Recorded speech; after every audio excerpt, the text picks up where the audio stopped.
Hello hi ನಮಸ್ತೆ friends and welcome back to my channel. ಹೇಗಿದ್ರೆ ಎಲ್ಲರೂ ನೀವೆಲ್ಲ ಸೇಫ್ರಾಗಿ ಅಂತ ಭಾವಿಸ್ತೀನಿ. ಹಾಗೆ ಹೊಸ ದಿನ ಇನ್ನೊಂದು ಹೊಸ ರೆಸಿಪಿಯೊಂದಿಗೆ ಮತ್ತೊಮ್ಮೆ ಭೇಟಿ ಆಗ್ತಾ ಇದ್ದೀನಿ. ಹೌದು ಫ್ರೆಂಡ್ಸ್, ಇತ್ತೀಚಿನ ದಿನಗಳಲ್ಲಿ ನಾವು ಪ್ರತಿನಿತ್ಯ ಹೊಸ ವೆಜ್ ರೆಸಿಪೀಸ್ ಅನ್ನ ನಿಮ್ ಜೊತೆಗೆ ಶೇರ್ ಮಾಡುವಂತ ಪ್ರಯತ್ನವನ್ನು ಮಾಡ್ತಾ ಇದೀವಿ. ಹಾಗೆ ಇವತ್ತಿನ ದಿನ ಇನ್ನೊಂದು ಹೊಸ ರೆಸಿಪಿ, ಅದುವೇ ಈ ಹರಿವೆ ಸೊಪ್ಪು, ಪತ್ತೆ ಸೊಪ್ಪು ಎಲ್ಲ ಹೇಳ್ತೀವಿ ನಾವು ತುಳುವಲ್ಲಿ ಕೂಡ ಹರಿವೆ ಸೊಪ್ಪು ಅಂತ ಹೇಳ್ತೀವಿ. ಇವತ್ತಿನ ಸ್ಪೆಷಲ್ ರೆಸಿಪಿ ಬಂದ್ಬಿಟ್ಟು ಈ ಹರಿವೆ ಸೊಪ್ಪು, ಪತ್ತೆ ಸೊಪ್ಪು ಅಂತ ಸಹ ಹೇಳ್ತಾರೆ ತುಳುವಲ್ಲಿ. ಸೊ ಇದು ತುಂಬಾನೇ ಹೆಲ್ದಿ, ಗೊತ್ತಿರ್ಬೋದು ತುಂಬಾ ಜನರಿಗೆ ಇದರ ಎಷ್ಟೊಂದು ಉಪಯೋಗಗಳು ಇವೆ ಅಂತೇಳಿ. ಸೊ ಇದನ್ನ ನಾವು ಹಲಸಿನ ಬೀಜವನ್ನ ಹಾಕಿ ಒಂದು ಸೂಪರ್ ಆಗಿರುವಂತಹ ಹರಿವೆ ಸೊಪ್ಪಿನ ಪಲ್ಯವನ್ನ ಮಾಡಿ ತೋರಿಸ್ಲಿಕ್ಕಿದ್ದೀನಿ. ಹಾಗಾಗಿ ಇವತ್ತಿನ ಈ ಒಂದು ಸಿಂಪಲ್ ಆಗಿರುವಂತಹ ಹಾಗೇನೆ ತುಂಬಾನೇ ಟೇಸ್ಟಿ ಹಾಗೂ ಹೆಲ್ದಿ ಆಗಿರುವಂತಹ ರೆಸಿಪಿಯನ್ನ ಸ್ಟಾರ್ಟ್ ಮಾಡೋ ಬನ್ನಿ.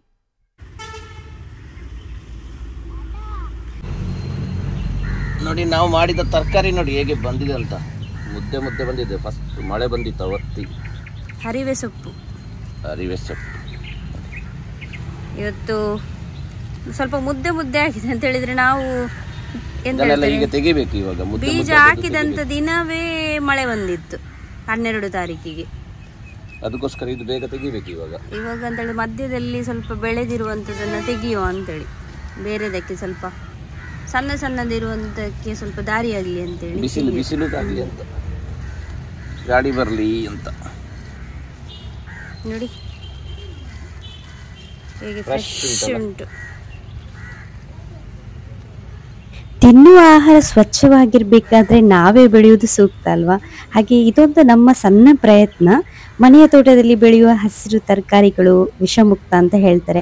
ಹಾಗೆಯೇ ಪೋಷಕತೆಯಲ್ಲಿ ಶ್ರೀಮಂತ ಮತ್ತು ಆರೋಗ್ಯದಲ್ಲಿ ಬೆಸ್ಟ್, ತುಂಬಾನೇ ಸೂಪರ್ ಅಲ್ವಾ? ನಾವೇ ಮನೆಯಲ್ಲಿ ನಾವೇ ತಯಾರಿಸಿದ ತರಕಾರಿಯಲ್ಲಿ ಊಟ ಮಾಡೋದು ಇನ್ನೊಂದೇ ಸಂತೋಷ. ದೊಡ್ಡ ಆದದ್ದು ತೆಗಿಬೇಕು. ಫ್ರೆಶ್ ಉಂಟಲ್ಲ.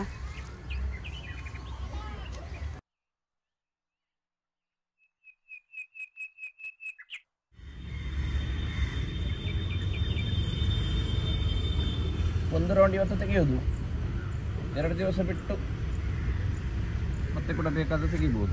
ನಿಜವಾಗಿಯೂ ಸಾವಯವ ತೋಟ ನೈಸರ್ಗಿಕ ಆರೋಗ್ಯದ ಮೂಲ ಅಂತೇಳಿ ಹೇಳ್ತಾರೆ. ನಮ್ಮ ಸ್ವಂತ ಕೈಯಲ್ಲಿ ತಯಾರಿಸಿದ ತೋಟದಲ್ಲಿ ಆಗಿರುವಂತಹ ಹಣ್ಣು ಹಂಪಲು ಅಥವಾ ತರಕಾರಿಗಳೇ ಆಗಿರ್ಬೋದು, ಅದನ್ನು ನಾವು ಮನೆಯಲ್ಲೇ ತಯಾರಿಸುವಂಥದ್ದು, ಹಾಗೆಯೇ ಅದನ್ನು ಸೇವಿಸುವಂಥದ್ದು ಏನೋ ಒಂಥರ ಮನಸ್ಸಿಗೆ ನೆಮ್ಮದಿ, ಹಾಗೆಯೇ ಆರೋಗ್ಯ ಕೂಡ ಒಳ್ಳೆಯದು ಕೊಡುತ್ತೆ. ಯಾಕಂತ ಹೇಳಿದ್ರೆ ನಾವು ಯಾವುದೇ ರೀತಿಯಾದಂತಹ ಅದಕ್ಕೆ ಆರ್ಟಿಫಿಷಿಯಲ್ ಆಗಿರುವಂತಹ ಈ ಕೆಮಿಕಲ್ಸ್ ಆಗಿರ್ಬೋದು ಯಾವುದನ್ನು ಸಹ ನಾವು ಬಳಸೋದಿಲ್ಲ. ನಾವೇ ಮನೆಯಲ್ಲಿ ತಯಾರಿಸಿದ ಗೊಬ್ಬರವನ್ನೆಲ್ಲ ಹಾಕಿ ಚೆನ್ನಾಗಿ ಇದನ್ನು ನಾವು ಪೋಷಿಸ್ತೇವೆ. ಹಾಗಾಗಿ ಏನೋ ಒಂಥರ ಖುಷಿ, ಈ ರೀತಿ ನಾವೇ ಏನೋ ಒಂದು ತರಕಾರಿಯನ್ನು ಮಾಡಿ ಅದನ್ನು ನಾವು ಅಡುಗೆ ಮಾಡಿ ತಿನ್ನುವಂಥದ್ದು. ಅದೇ ಒಂದು ಪುಟ್ಟ ಪ್ರಯತ್ನ ಇವತ್ತು ಕೂಡ ಚಿಕ್ಕದಾಗಿ ಮಾಡಿದ್ದೀವಿ. ಇದರದ್ದೇ ಒಂದು ಹರಿವೆ ಸೊಪ್ಪಿನ ಒಂದು ಸೂಪರ್ ಆಗಿರುವಂಥ ಪಲ್ಯದ ರೆಸಿಪಿಯನ್ನು ನಾನಿವತ್ತು ನಿಮ್ಮ ಜೊತೆಗೆ ಶೇರ್ ಮಾಡಲಿಕ್ಕಿದ್ದೀನಿ. ಇವತ್ತಿನ ಈ ರೆಸಿಪಿ ತುಂಬಾ ಸಿಂಪಲ್ ಆಗಿದ್ದರೂ ಕೂಡ ತುಂಬಾ ಸ್ಪೆಷಲ್ ಅಂತ ಹೇಳ್ಬೋದು. ಯಾಕಂತ ಹೇಳಿದರೆ ಇವತ್ತಿನ ಈ ಒಂದು ಪಲ್ಯಕ್ಕೆ ನಾನು ಈ ಹಲಸಿನ ಬೀಜ ಏನಿರುತ್ತೆ ನೋಡಿ ಅದನ್ನು ಸಹ ಆ್ಯಡ್ ಮಾಡ್ತಾ ಇದ್ದೀನಿ. ಇದನ್ನು ನಾನು ಚೆನ್ನಾಗಿ ತೊಳೆದ್ಬಿಟ್ಟು ಒಂದು 3 ದಿನ ಬಿಸಿಲಿಗೆ ಹಾಕಿಟ್ಟಿದ್ದೆ.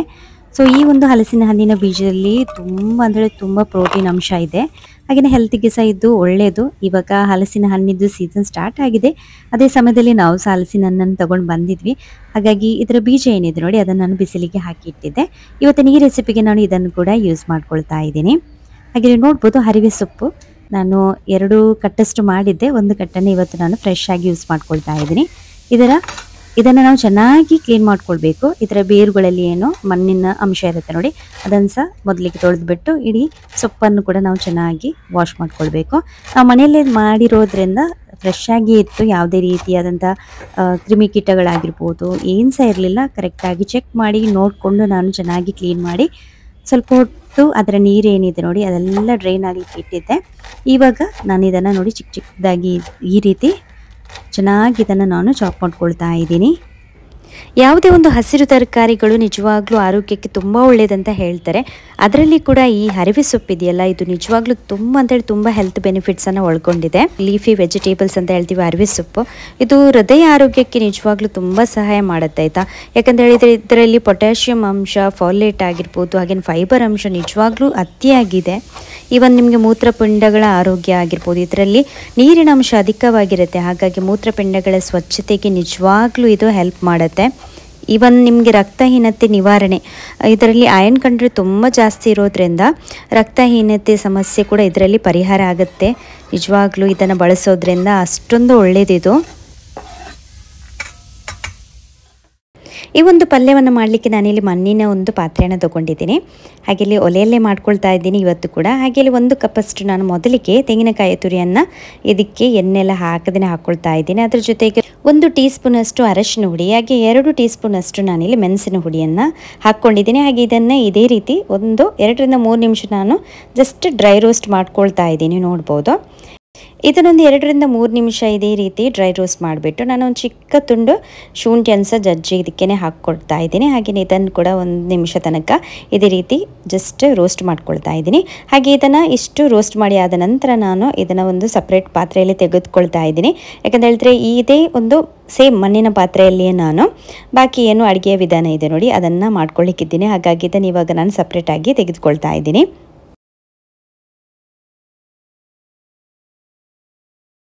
ಇವಾಗ ಇದೇ ಪಾತ್ರೆಯನ್ನು ಬಿಸಿ ಮಾಡಿಬಿಟ್ಟು ನಾನು 2 ಟೀ ಸ್ಪೂನಷ್ಟು ತೆಂಗಿನ ಎಣ್ಣೆಯನ್ನು ಬಿಸಿ ಮಾಡಲಿಕ್ಕೆ ಇಡ್ತಾ ಇದ್ದೀನಿ.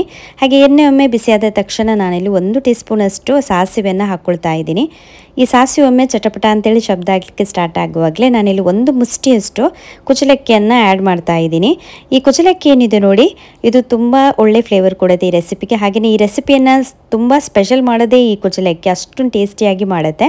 ಹಾಗೆ ಇದು ನೋಡಿ ನಮಗೆ ಚರ್ಮುರಿ ಮಾಡುವಾಗ ಯಾವ ರೀತಿ ಆ ಒಂದು ಅಕ್ಕಿ ಉಬ್ಬತ್ತೆ ನೋಡಿ ಅದೇ ರೀತಿ ಆಗಬೇಕು. ಅಲ್ಲಿ ತನಕ ನಾವು ಇದನ್ನು ಈ ರೀತಿ ಫ್ರೈ ಮಾಡ್ಕೊಳ್ಬೇಕು.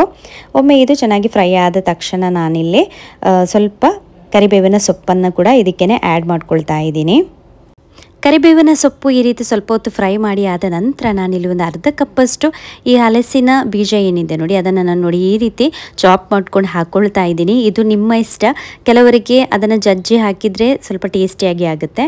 ನನಗೆ ಇವತ್ತು ಈ ರೀತಿ ಮಾಡ್ಕೊಳ್ಳೋಣ ಅಂಥೇಳಿ ಮನಸ್ಸಾಯ್ತು, ಅದಕ್ಕೋಸ್ಕರ ನಾನು ಈ ರೀತಿ ಚಾಪ್ ಮಾಡಿಬಿಟ್ಟು ಪೂರವಾಗಿ ಇಲ್ಲಿ ಫ್ರೈ ಮಾಡ್ಕೊಳ್ತಾ ಇದ್ದೀನಿ.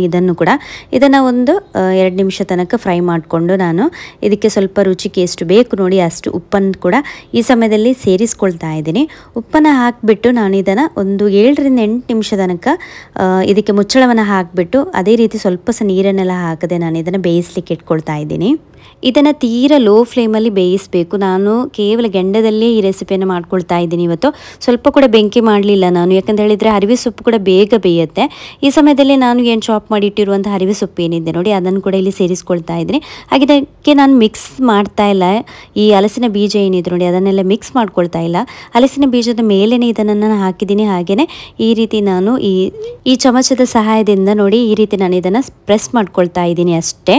ನಂತರ ಏನು ನಾವು ಈ ತೆಂಗಿನಕಾಯಿ ತುರಿಯನ್ನು ಫ್ರೈ ಮಾಡಿ ಇಟ್ಕೊಂಡಿದ್ವಿ ನೋಡಿ ಅದನ್ನು ಕೂಡ ಇಲ್ಲೇ ಸೇರಿಸ್ಕೊಳ್ತಾ ಇದ್ದೀನಿ. ಇದನ್ನು ಕೂಡ ನಾನು ಸ್ವಲ್ಪ ಮಿಕ್ಸ್ ಮಾಡ್ಕೊಳ್ತಾ ಇಲ್ಲ. ಇದೇ ರೀತಿ ನಾವು ಈ ಒಂದು ಚಮಚದ ಸಹಾಯದಿಂದ ಈ ರೀತಿ ಕೆಳಗಡೆ ಉತ್ತಿ ಇದನ್ನು ಪ್ರೆಸ್ ಮಾಡಿದರೆ ಆಯಿತು.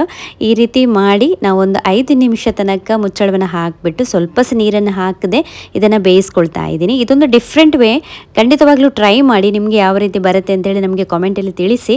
ಇದು ಲೋ ಫ್ಲೇಮ್ ಇಡಬೇಕು ಮಾತ್ರ, ನೀವು ಹೈ ಫ್ಲೇಮ್ ಇಟ್ಟು ಈ ರೀತಿ ಮಾಡಿದರೆ ಅದು ಬೇಗ ಅಡಿತಾಗುತ್ತೆ. ಇವಾಗ ಇದೊಂದು 4 ರಿಂದ 5 ನಿಮಿಷ ಚೆನ್ನಾಗಿ ಬೇಯಿಸಿಬಿಟ್ಟು ಈ ಅರಿವೆ ಸೊಪ್ಪು ಏನಿದೆ ನೋಡಿ ಅದು ಬೇಗ ಬೇಯುತ್ತೆ. ಇವಾಗ ಇದನ್ನೆಲ್ಲವನ್ನು ನಾನು ಮಿಕ್ಸ್ ಮಾಡ್ಕೊಳ್ತಾ ಇದ್ದೀನಿ. ಈ ರೀತಿ ನೋಡ್ಬೋದು, ಈ ಹರಿವೆ ಸೊಪ್ಪು ನಾನು ಚೆಕ್ ಮಾಡಿದೆ, ಚೆನ್ನಾಗಿ ಬೆಂದಿದೆ ಕೂಡ. ಈ ಸಮಯದಲ್ಲಿ ಇದನ್ನು ಚೆನ್ನಾಗಿ ಈ ಥರ ಮಿಕ್ಸ್ ಮಾಡ್ಕೊಳ್ತಾ ಇದ್ದೀನಿ. ಇವಾಗ ಎಲ್ಲ ಮಸಾಲೆ ಏನಿದೆ ನೋಡಿ, ಈ ತೆಂಗಿನಕಾಯಿ ಫ್ರೈ ಮಾಡಿರುವಂಥ ಮಸಾಲೆ ಆಗಿರ್ಬೋದು, ಹಾಗೆಯೇ ಈ ಹಲಸಿನ ಬೀಜದ ಮಸಾಲೆ ಎಲ್ಲವನ್ನು ಮಿಕ್ಸ್ ಮಾಡಿಬಿಟ್ಟು ಸ್ವಲ್ಪ ಉಪ್ಪನ್ನು ಟೇಸ್ಟ್ ಮಾಡಿದೆ, ಸ್ವಲ್ಪ ಚಪ್ಪಿತ್ತು, ಅದಕ್ಕೋಸ್ಕರ ಸ್ವಲ್ಪ ಉಪ್ಪನ್ನು ಹಾಕಿದೆ. ನೀವು ಕೂಡ ಚೆಕ್ ಮಾಡಿ ಹಾಕಿ. ನಂತರ ಒಂದು ಸಣ್ಣ ತುಂಡು ನಾನು ಇಲ್ಲಿ ಬೆಲ್ಲವನ್ನು ಆ್ಯಡ್ ಮಾಡ್ತಾ ಇದ್ದೀನಿ. ಇದು ಆಪ್ಷನಲ್, ನನಗೆ ಬೆಲ್ಲ ಅಥವಾ ಸಕ್ಕರೆಯನ್ನು ಕೂಡ ನೀವು ಆ್ಯಡ್ ಮಾಡ್ಬೋದು.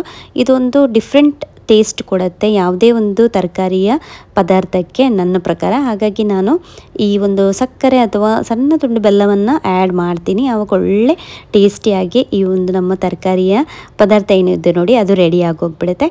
ಇವಾಗ ಇದಕ್ಕೆ ಒಳ್ಳೆ ಮಿಕ್ಸ್ ಮಾಡ್ಕೊಳ್ತಾ ಇದ್ದೀನಿ. ನಾನೊಂದು 2 ನಿಮಿಷ ಇದೇ ರೀತಿ ನಾನು ಗೆಂಡದಲ್ಲಿಯೇ 2 ನಿಮಿಷ ಇದನ್ನು ಮಿಕ್ಸ್ ಮಾಡ್ಕೊಂಡು ಬಿಟ್ಟರೆ ನಮ್ಮ ಸೂಪರ್ ಆಗಿರುವಂತಹ ಹರಿವೆ ಸೊಪ್ಪು ಹಾಗೂ ಹಲಸಿನ ಬೀಜ ಹಾಕಿರುವಂತಹ ಪಲ್ಯ ಇಲ್ಲಿ ರೆಡಿಯಾಗಿದೆ. ಮಕ್ಕಳಿಗಂತೂ ಈ ಹರಿವೆ ಸೊಪ್ಪನ್ನು ಪ್ರತಿನಿತ್ಯ ನಾವು ನಮ್ಮ ಡಯಟಲ್ಲಿ ಇನ್ಕ್ಲೂಡ್ ಮಾಡಬೇಕು, ಮಕ್ಕಳಿಗೆ ಕೊಡಲೇಬೇಕು. ಯಾಕೆ ಗೊತ್ತಾ, ಇದರಲ್ಲಿ ತುಂಬ ಹೈ ಕ್ಯಾಲ್ಶಿಯಂ ಮತ್ತು ವಿಟಮಿನ್ ಕೆ ಹೆಚ್ಚಾಗಿರೋದ್ರಿಂದ ಎಲುಬುಗಳನ್ನು ನಿಜವಾಗ್ಲೂ ಇದು ತುಂಬಾ ಶಕ್ತಿಯುತವಾಗಿ ಮಾಡುತ್ತೆ. ಹಾಗೆಯೇ ಇದರಲ್ಲಿ ಹೈ ರೋಗ ನಿರೋಧಕ ಶಕ್ತಿ ಇದೆ ನಿಜವಾಗ್ಲೂ. ಇದನ್ನು ಗಂಜಿ ಜೊತೆಗೆ ಅಥವಾ ಯಾವುದೇ ಒಂದು ಸಿಂಪಲ್ ಆಗಿರುವಂತಹ ರೆಸಿಪಿಯನ್ನು ಮಾಡಿಕೊಟ್ರೆ ಮಕ್ಕಳಿಗೆ ಇದನ್ನು ಇಷ್ಟಪಟ್ಟು ತಿಂತಾರೆ. ಈ ಥರ ಕೂಡ ನೀವು ಮಾಡಿ ನೋಡಿ, ಯಾಕೆಂದರೆ ಹೇಳಿದ್ರೆ ಹಲಸಿನ ಬೀಜದಲ್ಲಿ ಕೂಡ ಒಳ್ಳೆ ಪ್ರೋಟೀನ್ ಅಂಶ ಇದೆ, ಹಾಗೆ ಹೆಲ್ತಿಗೆ ಸಹ ಹಲಸಿನ ಬೀಜ ನಿಜವಾಗ್ಲೂ ಒಳ್ಳೆಯದು.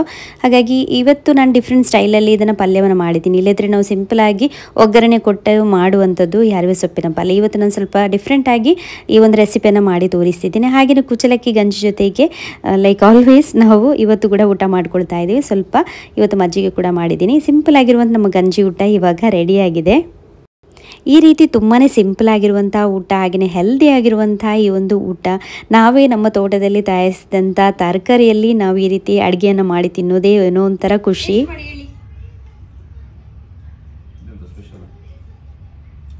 ಹಲಸಿನ ಬೀಜ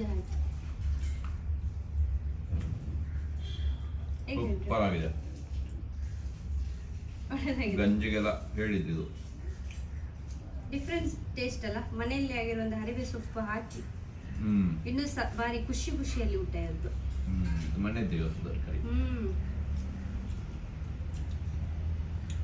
ಗಂಜಿಗೆ ಚೆನ್ನಾಗಿ ಆಗುತ್ತಲ್ಲ ಹರಿವೆ ಸೊಪ್ಪು. ಆಮೇಲೆ ಅದು ಹಲಸಿನ ಬೀಜದ ಟೇಸ್ಟ್ ಕೂಡ ಚೆನ್ನಾಗಾಗುದ, ಡಿಫ್ರೆಂಟ್ ಟೇಸ್ಟ್. ಸೂಪರ್ ಆಗಿರುವಂಥ ರೆಸಿಪಿ, ಹಾಗೆಯೇ ತುಂಬಾನೇ ಡಿಫ್ರೆಂಟ್ ಟೇಸ್ಟ್ ಕೊಡುತ್ತೆ. ನಾವು ನಾರ್ಮಲಿ ಯಾವ ರೀತಿ ನೋಡಿ ಈ ಒಂದು ಹರಿವೆ ಸೊಪ್ಪನ್ನು ಮಾಡ್ತೀವಿ, ಅದಕ್ಕಿಂತ ಸ್ವಲ್ಪ ಡಿಫ್ರೆಂಟ್ ಟೇಸ್ಟ್. ಹಾಗೆಯೇ ಹಲಸಿನ ಬೀಜದ್ದು ಟೇಸ್ಟ್ ಇದೆಯಲ್ಲ ಸಕ್ಕತ್ತಾಗಿ ಬಂದಿದೆ. ಡೆಫಿನೆಟ್ಲಿ ಟ್ರೈ ಮಾಡಿ ನೀವು ಕೂಡ. ಹಾಗೆಯೇ ನಮಗೆ ತಿಳಿಸಿ ಯಾವ ರೀತಿ ನಿಮಗೆ ಬಂದಿತ್ತು ಅಂತೇಳಿ ರೆಸಿಪಿ ಅಂತ ಹೇಳ್ತಾ ಇವತ್ತಿನ ಈ ರೆಸಿಪಿ ಬ್ಲಾಗನ್ನು ಇಲ್ಲೇ ಎಂಡ್ ಮಾಡ್ತಾ ಇದ್ದೀವಿ. ಒಂದು ವೇಳೆ ನಿಮಗೆ ಇಷ್ಟವಾದರೆ ಖಂಡಿತವಾಗಿ ಲೈಕ್ ಕೊಡ್ಲಿಕ್ಕೆ ಮರಿಬೇಡಿ. ಹಾಗೆ ನಿಮ್ಮ ಫ್ರೆಂಡ್ಸ್ ಜೊತೆ ಫ್ಯಾಮಿಲಿ ಜೊತೆ ಶೇರ್ ಮಾಡಿ. ಹೊಸದಾಗಿ ನೋಡ್ತಾ ಇದ್ದೀರಾದ್ರೆ ನಮ್ಮ ಚಾನಲ್ ಅನ್ನ ಸಬ್ಸ್ಕ್ರೈಬ್ ಆಗೋದನ್ನು ಸಹ ಮರಿಬೇಡಿ ಅಂತ ಹೇಳ್ತಾ, thank you so much for watching.